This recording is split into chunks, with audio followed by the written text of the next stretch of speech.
Jail भरो तहरीक जो है वो अदालतों से इस्तिस्ना लेने की तहरीक में तब्दील हो चुकी है। ये जेल भरो तहरीक कम है और ये अदालती इस्तिस्ना की तहरीक ज्यादा है। अगर झूठ, मुनाफकत, मकर, फरेब और धोखे की कोई इंसानी शक्ल है तो उसका नाम इमरान अहमद खान न्याजी है। वाहिद आदमी है जिसको गिरफ्तारी से न जाने क्यों इतना डर लगता है और इस पर इतना खौफ तारी होता है कि ये अदलिया बहाली तहरीक में भी रूपोश रहा कि जब भी मुश्किल वक्त आया या ये भाग गया या ये छुप गया, इसको छुपना या भागना।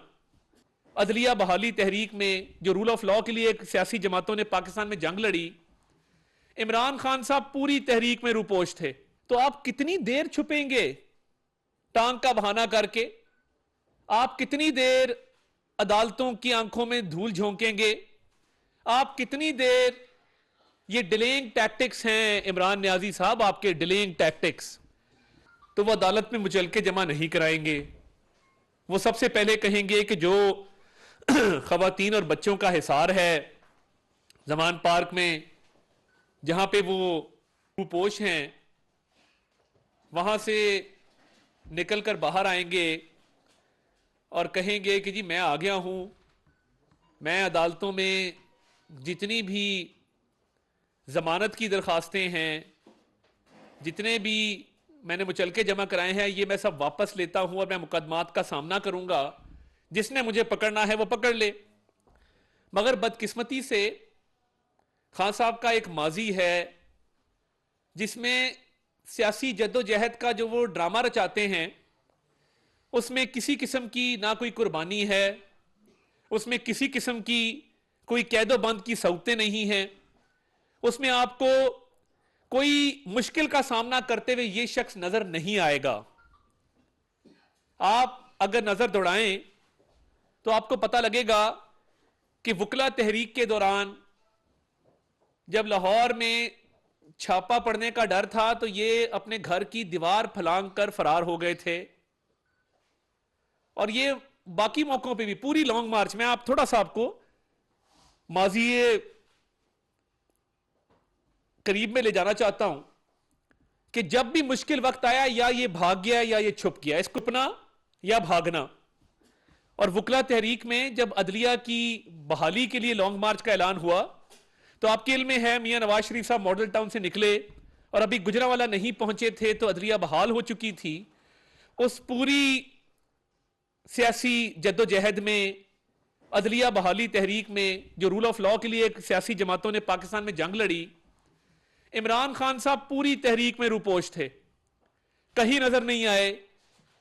लॉन्ग मार्च जब था तो बाकी दीगर सियासी जमातें भी शरीक थी, मगर ये वाहिद आदमी है जिसको गिरफ्तारी से न जाने क्यों इतना डर लगता है और इस पर इतना खौफ तारी होता है कि ये अदलिया बहाली तहरीक में भी रूपोश रहा।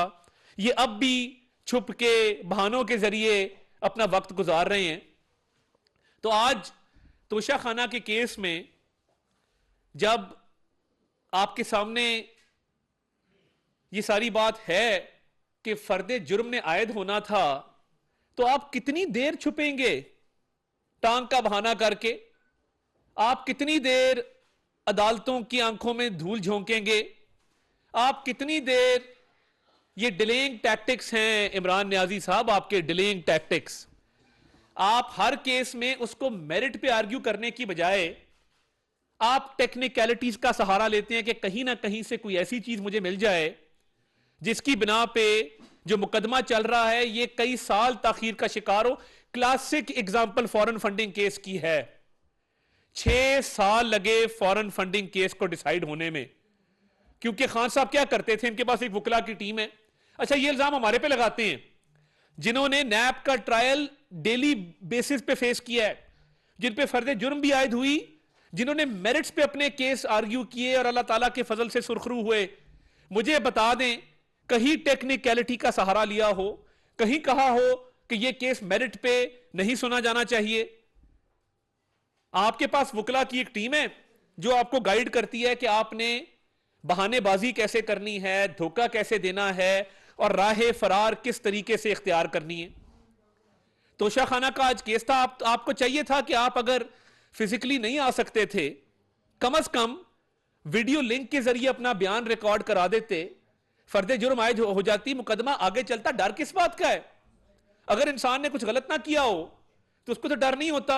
मियां नवाज शरीफ ने, आपके इल्म में है, जो नैब का ट्रायल था वो रोजाना की बुनियादों पे वो पेश होते थे। मियां शहबाज शरीफ, मरियम नवाज शरीफ, हमजा शहबाज शरीफ, ख्वाजा साद रफीक, ख्वाजा सलमान रफीक, एहसन इकबाल, ख्वाजा आसिफ, शाहिद खाकान अब्बासी, मैं किस किस का नाम लूं? हनीफ अब्बासी साहब हैं, कामरान माइकल साहब हैं, हाफिज मियां नुमान साहब हैं, कमरुल इस्लाम राजा साहब हैं, जावेद लतीफ साहब हैं। कैदोमंद की सऊबतें बर्दाश्त की, मेरिट्स पे अपने केस आर्ग्यू किए। ये नहीं कहा कि हमारे से मत पूछो, हम क्यों बताएं, हमने जवाब नहीं देना, हम बीमार हो गए हैं, हम अदालत नहीं आ सकते। अगर झूठ, मुनाफकत, फरेब, मकर और धोखे की इंसानी शक्ल है तो वो इमरान अहमद खान न्याजी है। मैं रिपीट करता हूं इस बात को, अगर झूठ, मुनाफकत, मकर, फरेब और धोखे की कोई इंसानी शक्ल है तो उसका नाम इमरान अहमद खान न्याजी है। कॉल और है, फेल और है। मुनाफिक की 3 निशानियां होती हैं, जब भी बोलेगा झूठ बोलेगा, जब भी वादा करेगा वादा खिलाफी करेगा, और जब भी अमानत दी जाएगी तो अमानत में खयानत करेगा। यह अमानत में खयानत का केस है तोशे खाने का। और क्या अमर माने है कि आप पेश नहीं होते? ये डिलेइंग टैक्टिक्स इसलिए अपनाए जा रहे हैं कि केस को इतना ताखीर का शिकार कर दिया जाए कि ये केस डाई डाउन कर जाए, ये एक फरसूदा निजाम की नजर हो जाए, इसमें कोई जजा सजा ना हो सके, इसको मंतकी अंजाम तक पहुंचने से रोका जा रहा है। जेल भरो तहरीक जो है वो अदालतों से इस्तिस्ना लेने की तहरीक में तब्दील हो चुकी है। ये जेल भरो तहरीक कम है और ये अदालती इस्तिस्ना की तहरीक ज्यादा है। एक केस इस्लामाबाद हाई कोर्ट में चल रहा है। देखें, एक एफिडेविट है जिसमें आपने कहा है कि ये एक बच्ची है, टिरियन जेड वाइट, इसके वालिद जो हैं, इसकी वालदा जो हैं वो फौत हो चुकी, मैं इसकी खाला को इसका गार्डियन मुकर्रर करता हूं। एफिडेविट लाहौर में 2004 में साइन हुआ। इसी तरह का एक एफिडेविट जमायमा साहिबा ने साइन किया और कहा कि ये गार्डियन मुकर्रर कर रहे हैं टिरियन जेट वाइट की खाला सीता वाइट की बहन को। अब देखें, ये एक कानूनी मामला है, इसकी इखलाकियात में, इसके बाकी एस्पेक्ट्स में, समाजी इसका जो एस्पेक्ट है, सोशल एस्पेक्ट है, ये उसका केस नहीं है। ये एक लीगल केस है कि पाकिस्तान का कानून क्या कहता है। पाकिस्तान का कानून कहता है कि आपने, अगर आपके बच्चे हैं, आपने उनको डिक्लेयर करना है, इलेक्शन कमीशन में भी, फेडरल बोर्ड ऑफ रेवेन्यू में भी। और अगर आप अपने बच्चे डिक्लेयर नहीं करते हैं, आपको पब्लिक ऑफिस होल्डर रहने का हक नहीं है, आप सादिक और अमीन नहीं रहे, आप पे आर्टिकल 62, 63 लगता है। मैं उस बहस में डलता ही नहीं हूं कि ये इखलाकी तौर पे क्या है और ये समाजी तौर पे क्या है। मैं कानूनी बात करूंगा कि जब superior court of Los Angeles का एक ऑर्डर मौजूद है जिसमें बड़े क्लियर अल्फाज हैं, उस केस में पिछली तारीख पे वकील साहब ने कहा मेरा दांत टूट गया है, मैं बोल नहीं सकता। एक दिन पहले वो किसी अदालत में पेश होकर अपना केस आर्ग्यू कर रहे थे। उसमें भी डिलेइंग टैक्टिक्स हैं, क्योंकि पता है कि अगर इसका नतीजा, अगर इस एफिडेविट को मान लिया जाए कि मैं इस बच्ची की खाला को इसका गार्डियन डिक्लेयर कर रहा हूं, लॉस एंजलिस सुपीरियर कोर्ट के ऑर्डर को भी मान लिया जाए, तो ये सीधी नाअहली है इमरान खान साहब की। अगर वो कहते हैं नहीं ये एफिडेविट मेरा नहीं है, एफिडेविट, झूठा एफिडेविट देने का मतलब है you have lied under oath, आपने हलफ में गलत बयानी की है, उसकी सजा भी डिस्क्वालिफिकेशन है।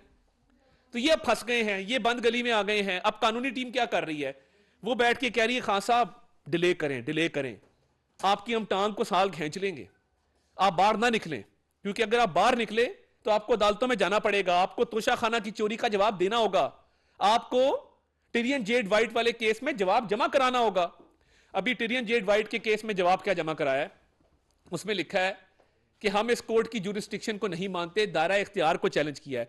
फॉरेन फंडिंग में 6 साल ये किया, कभी दायरा इख्तियार को चैलेंज किया इलेक्शन कमीशन के, कभी दायरा इख्तियार के अलावा स्क्रूटनी कमेटी के दायरा इख्तियार को चैलेंज किया, कभी स्टे ऑर्डर, कभी एक स्टे ऑर्डर, कभी दूसरा स्टे ऑर्डर, कभी तीसरा स्टे ऑर्डर। 6 साल गुजार दिए। यानी एक आम आदमी जुर्म करे तो वो 24 घंटों में जेल चला जाए। किसी और पार्टी का सियासतदान जुर्म करे तो आप 3-3 साल कैद में डाल दें। और ये अनोखा लाडला है जो समझता है कि ये ताखीरी हरबे इस्तेमाल करके वो चोरी से भी बच जाएगा, वो नाअहली से भी बच जाएगा, वो अपने डाकों से भी बच जाएगा। ताखीरी हरबे आप 100 इस्तेमाल कर लें, आपको इस बेटी का और तोशा खाना के तहाइफ का जवाब देना होगा। यह काफी नहीं है कि इस्लामाबाद हाईकोर्ट में एक जवाब जमा करा दें कि जी ये दायरा इख्तियार नहीं है, मैं पहले ये केस आया था, ये पहले ये केस सुना नहीं गया था, मैं पब्लिक ऑफिस होल्डर नहीं रहा, मैं एमएनए नहीं हूं, मैं फलां नहीं हूं। आप जो मर्जी है भाई, आके जवाब दें है कि नहीं है।